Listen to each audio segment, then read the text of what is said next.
Կառավարության սուբվենցիոն ծրագրերով մեծածավալ աշխատանքներ են իրականացվում Աբովյան համայնքում, փոխանցում են Կոտայքի մարզպետի աշխատակազմից։ 2024 թվականի սուբվենցիոն ծրագրով ընթացքի մեջ են Աբովյան քաղաքի Էլարի փողոցում գտնվող մանկապարտեզի շենքի վերակառուցման աշխատանքները։ Ծրագիրը ներառում է նաև գույքի ձեռքբերում։ Մանկապարտեզը նախատեսված է 216 երեխայի համար։ Շահած ծրագրի արժեքը 883 միլիոն 237 հազար դրամ է։ Աշխատանքները կավարտվեն 2026 թվականի հուլիսին։ Աբովյան համայնքում կառավարության սուբվենցիոն 4 ծրագրեր էլ իրականացվում են 2025 թվականի փաթեթով։ Ավելի քան 1 միլիարդ 786 միլիոն 63 հազար դրամ շահած ծրագրային արժեքով ասֆալտապատվում են Աբովյան քաղաքի Սարալանջ երիտասարդական շինարարների պիոներական փողոցները, ինչպես նաև Արամուս, Առինջ, Բալահովիտ, Գեղաշեն, Կաթնախբյուր, Գետարգել, Կամարիս, Մայակովսկի, Պտղնի, Վերին Պտղնի բնակավայրերի փողոցները։ Բնակավայրերում աշխատանքները կավարտվեն այս տարի, իսկ Աբովյան քաղաքում 2026-ին։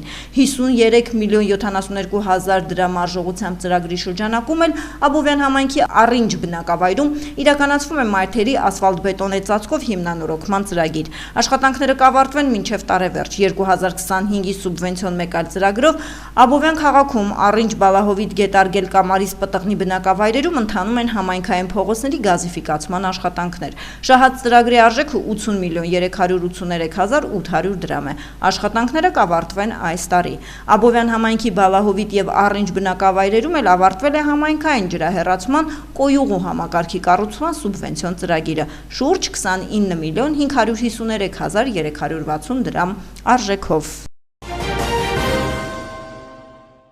Ծափաթաղում անհետացած 3-ամյա երեխայի սպանության դեպքի առթիվ ներքին գործերի նախարար Արփինե Սարգսյանը լրագրողների հետ զրույցում այսօր հայտարարել է, որ երեխայի հայրը խեղտամահ անելու ճանապարհով սպանել է երեխային։ Եղբայրը, որ նաև ուներ որոշակի առողջական խնդիրներ, բարբերաբար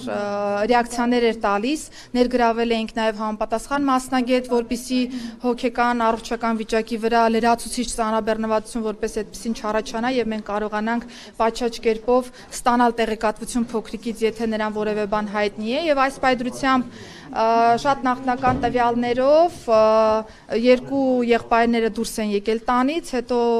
հորն են հանդիպել եւ հայրը խեղդելու ճանապարհով սպանել է փոքրիկին։ Նշեմ, որ երեխայի հայրը նշել է, որ ներընտանեկան որոշակի հարցադրման շրջանակներում է վրա հասել դեպքը։ Ես խնդրում եմ, որ մենք պատշաճ կերպով գնահատենք իրավիճակը, այս պայծրությամբ ես այլ տվյալ հանրայնացնել եմ։ Ծափաթաղում անհետացած 3-ամյա երեխայի սպանության դեպքի առթիվ նախաձեռնված քրեական վարույթի նախաքննության ընթացքում կատարվել է դիակի արտաքին զննություն։ Դիակի մարմնի գլխի շրջանում հայտնաբերվել են մարմնական վնասվածքներ։ Նախաքննության ընթացքում նշանակվել է դիակի դատաբժշկական փորձաքննություն։ Մեկ անձի նկատմամբ հարուցվել է հանրային քրեական հետապնդում քրեական օրենսգրքի 155-րդ հոդվածի 2-րդ մասի 3-րդ, 5-րդ եւ 9-րդ կետերով սպանություն։ Վերջինս ձերբակալվել է։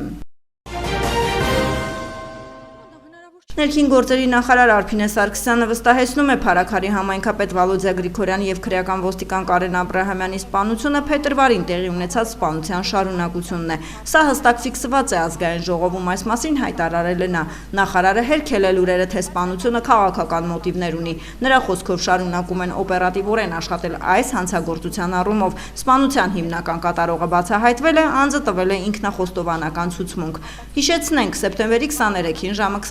22:52-ին ներքին գործերի նախարարության ոստիկանությունը ահազանգ էր ստացվել, որ Արմավիրի մարզի Մերձավան բնակավայրի Երևանյան խճուղում կրակոցներ են հնչել։ Սպանվել էին Փարաքարի համայնքապետ Վալոդիա Գրիգորյանը ու քրեական ոստիկան Կարեն Աբրահամյանը։ Վիրավորում էր ստացել նրանց հետ գտնվող երրորդ անձը Արծրուն Գալստյանը։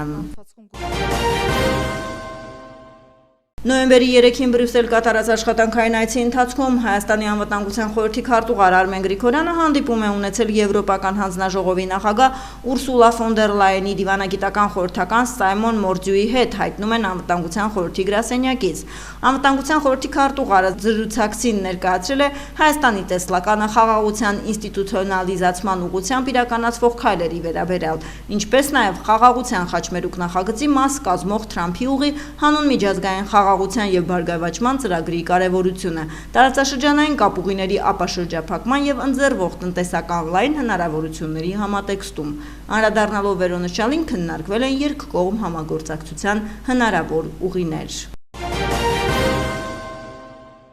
Եգիպտոսի Արաբական Հանրապետության վարչական մայրաքաղաքում Հայաստանի արտաքին գործերի նախարարի տեղակալ Վահան Կոստանյանը հանդիպում է ունեցել Եգիպտոսի արտաքին գործերի նախարարի տեղակալ Վաել Համեդի հետ, տեղեկացնում են արտգործնախարարությունից։ Զրուցակիցները հանգամանորեն անդրադարձել են այս տարվա ապրիլին երկու երկրների արտաքին քաղաքական գերատեսչությունների միջև կայացած խորհրդակցությունների ընթացքում ձեռք բերված պայմանավորվածությունների իրականացման ընթացքին, ընդգծելով զբոսաշրջության ենթակառուցվածքների առողջապահության տեխնոլոգիաների ոլորտում համագործակցության պատրաստակամությունը։ Կողմերը կարևորել են մոտ ապագայում Հայաստանի եւ Եգիպտոսի միջև միջկառավարական հանձնաժողովի նիստի գումարումը, որը նոր խթան կհաղորդի զարգացող երկկողմ հարաբերություններին։ Վահան Կոստանյանը եւ Վաել Համեդը մտքեր են փոխանակել նաեւ Հարավային Կովկասում եւ Մերձավոր Արևելքում ընթացող խաղաղության գործընթացների վերաբերյալ։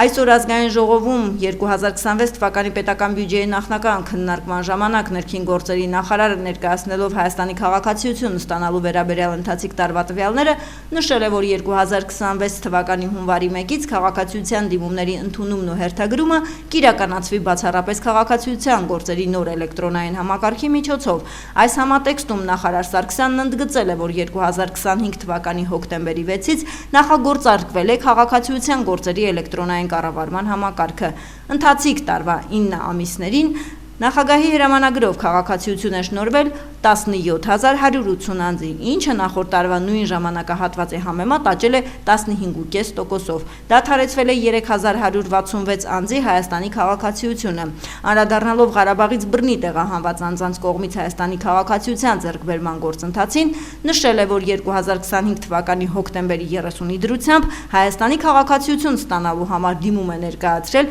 21916 տեղահանված անձ։ Նույն օրվա դրությամբ Հայաստանի նախագահի հրամանագրով 14064-ին շնորհվել է Հայաստանի Հանրապետության քաղաքացիություն, իսկ անձնագրավորման միջոցով Հայաստանի Հանրապետության քաղաքացիություն է ձեռք բերել 7191 անչափահաս, իսկ 7852 գործ հիմա ընթացքի մեջ է, նշել է Արփինե Սարգսյանը։ Ներքին գործերի նախարարը ազգային ժողովում 2026 թվականի պետական բյուջեի նախնական քննարկմանը ներկայացնելով ճանապարհատրանսպորտային պատահարների վիճակագրությունը նշել է, որ թեև 9 ամիսների դրությամբ 10.7%-ով աճել են ճանապարհատրանսպորտային պատահարները, այդուհանդերձ արձանագրվել է առավել վտանգավոր պատահարների կրճատում, ինչի արդյունքում զոհվածների թիվը նվազել է 43-ով, այս մասին հայտնում են ներքին գործերի նախարարությունից։ Նրա խոսքով թեև սա ցույց է տալիս ոստիկանության ինտենսիվ աշխատանքը, բայց ճանապարհատրանսպորտային պատահարների աճը շարունակում է մտահոգիչ մնալ։ Այս ուղղությամբ ունենք հստակ ռազմավարություն շարունակել իրազեկման միջոցառումները թե վարորդների, թե երթևեկության մյուս մասնակիցների շրջանում, որովհետև պետք է գանք ճանապարհատրանսպորտային պատահարների նվազմամբ, որպեսզի կարողանանք գոհացուցիչ դիտարկել իրավիճակը, նշել է ներքին գործերի նախարարը։ Օրերս պետական եկամուտների կոմիտեի մաքսանենգության դեմ պայքարի վարչության աշխատակիցները էլեկտրոնային առևտրի եւ օդային տրանսպորտով իրականացվող փոխադրումների վարչության աշխատակիցների հետ համատեղ վաքսային զննման են ենթարկել Հայփոստ փակbaşնտիրական ընկերության միջոցով Իսպանիայի թագավորությունից Հայաստանի Հանրապետություն ներմուծված երկու առաքանի։ Արդյունքում կենթանիների համար նախատեսված միանման ներքնակներից հայտնաբերվել են 178 գրամ եւ 250 գրամ քաշով պոլիէթիլենային տոպրակներ, լցված կոկային տեսակի թմրամիջոցներով։ Պարզվել է նաեւ, որ առաքանիների հասցեատերերը բնակվում են տարբեր քաղաքներում եւ առաջին հայացքից իրար հետ որևէ առնչություն չեն ունեցել։ Հայտնաբերված զանգվածների նմանությունը սակայն կասկած է հարուցել մաքսանենգության դեմ պայքարի վարչության աշխատակիցների մոտ եւ առաքանիները հնարավոր ստացող անձանց վերաբերյալ իրականացվել են համապատասխան ուսումնասիրություններ։ Վարչության օպերատիվ հետախուզության բաժնի աշխատակիցները համագործակցելով Հայփոստի անվտանգության աշխատակիցների հետ ձեռնարկել են անհետաձգելի օպերատիվ հետախուզական միջոցառումներ 178 գրամ կոկայինի փոխարեն նմանատիպ այլ զանգվածների պարունակությամբ փոխարինված միջազգային սուրհանդակային առաքանին ստանալուց հետո Երևան քաղաքում թմրամիջոցի մաքսանենգություն կատարելու անմիջական ցակացիմնավոր կասկածով ձերբակալվել եւ մաքսանենգության դեմ պայքարի վարչություն են տեղափոխվել Հայաստանի Հանրապետության քաղաքացիներ ԱՍ-ն եւ ԱԵ-ն։ Նրանցից մեկը անձնակահուլարկության ընթացքում ներկայացրել է լիցքավորված թմբուկավոր հրազենային ատրճանակ։ Ձերբակալված անձինք ներկայացվել են քննչական կոմիտեի տնտեսական հանցագործությունների եւ մաքսանենգությունների քննության գլխավոր վարչություն, որտեղ Հայաստանի Հանրապետության քրեական օրենսգրքի 393-րդ եւ 399-րդ հոդվածների հատկանիշներով նախաձեռնված քրեական վարույթի շրջանակում ձերբակալվել են։ Թայփոստի անվտանգության աշխատակիցների հետ համատեղ օպերատիվ հետախուզական միջոցառումներ շարունակվել են։ 250 գրամ կոկային տեսակի թմրամիջոցի փոխարեն այլ զանգվածներով փոխանցված միջազգային սուրհանդակային առաքանի ստանալուց հետո Դիլիջան քաղաքում էլ ձերբակալվել եւ մաքսանենգության դեմ պայքարի վարչություն է տեղափոխվել Հայաստանի Հանրապետության երկու քաղաքացի։ Ձերբակալվածները ներկայացվել են քննչական կոմիտեի տնտեսական հանցագործությունների եւ մաքսանենգությունների քննության գլխավոր վարչություն, որտեղ նախաձեռնված քրեական վարույթի շրջանակում վերջիններս ձերբակալվել են։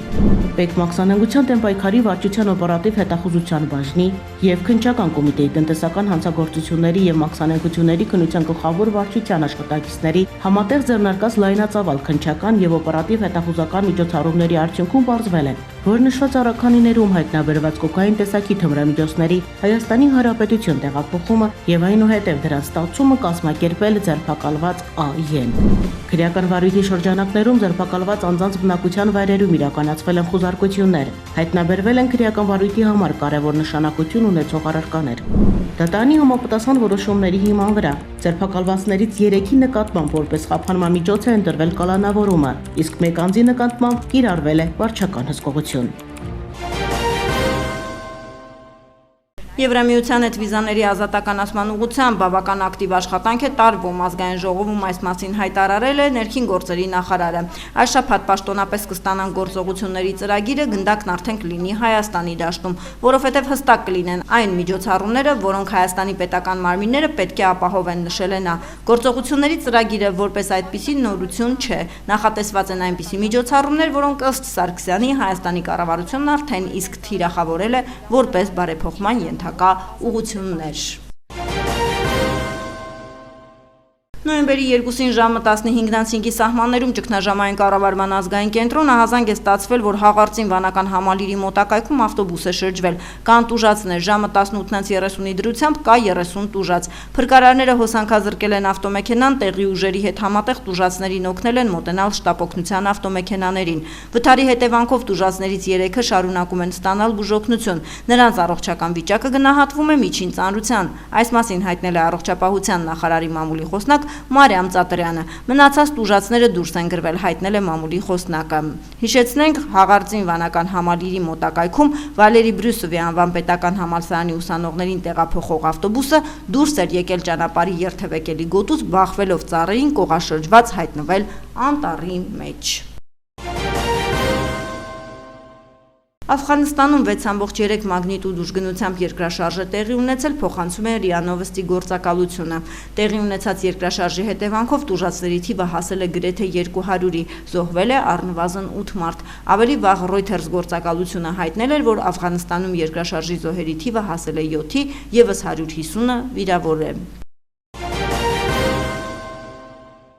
Փրկարար ծառայությունից տեղեկացնում են, հանրապետության տարածքում ավտոճանապարհները հիմնականում անցանելի են։ Կորեայի ձորի ճանապարհի հիմնանորոգման աշխատանքներով պայմանավորված, հաշվի առնելով քարաթափման վտանգը, օգոստոսի 19-ից ճանապարհը ժամանակավորապես փակ է երթևեկության համար։ Ստեփանցմին-Դալարս ավտոճանապարհը բաց է բոլոր տեսակի տրանսպորտային միջոցների համար։ Հիդրոթերապևտաբանության եւ մոնիտորինգի կենտրոնից փոխանցում են նոյեմբերի 4-ից 8-ին սպասվում է առանց տեղումների եղանակ։ Քամին հյուսիս-արևմտյան 2-ից 5 մետր վարկյան արագությամբ։ Օդի ջերմաստիճանն էապես չի փոխվի։ Հիդրոթերապևտաբանության եւ մոնիտորինգի կենտրոնի տնօրեն Լևոն Ազիզյանն էլ ներկայացրել է 2025 թվականի նոյեմբեր ամսվա եղանակի խորհրդատվական կանխատեսումը։ Օդի ամսական միջին ջերմաստիճանը հանրապետության ողջ տարածքում նախատեսվում է նորմայի սահմաններում դրական շեղումով, տեղումների քանակը նորմային մոտ։